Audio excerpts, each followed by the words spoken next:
This particular topic was suggested by a listener. Will we ever change our ways?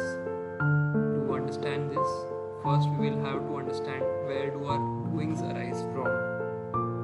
The human mind and its action can be split into two, the conscious and the subconscious. Subconscious is what is habitual and also called as second nature. There is a huge cesspool of subconsciousness that lies within each one of us, and that is what drives most of our actions.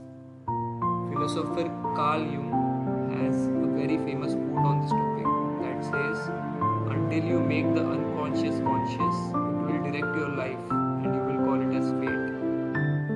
So, in a way, if we look at it, changing our ways has got a lot to do with getting aware of the subconscious and knowing for each one of us that how deeply it is driving our lives to an extent that it is said that we are sleepwalking our way through life. If this is so, then why do we not just go on, take a weekend's break to uncover the subconscious? Well, it's not that easy. Even accepting the fact that we mindlessly repeat things that have already been done, or we do not have a clue about our real individuality, or not being aware of the detrimental lives that we have been leading, takes some courage and humility. Not to mention this not being a single day process, rather it's a humbling journey of a lifetime. And even if someone does acknowledge this, we tend to acknowledge only one part and get proud of our newfound wisdom. Take this to every frontier of one's living.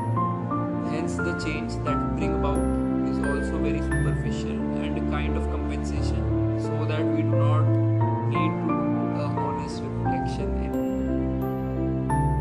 for any lasting change.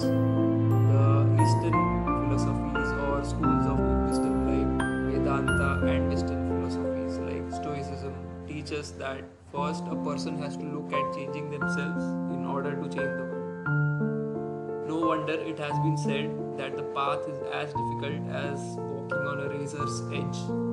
The way of change, the way of reflection, the way of honesty has been known as the way of love, and to walk on it also calls for a great choice.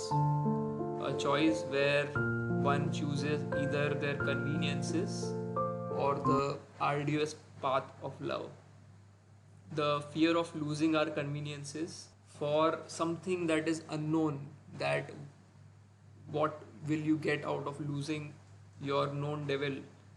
It requires a huge stride of love, one that only happens in faith.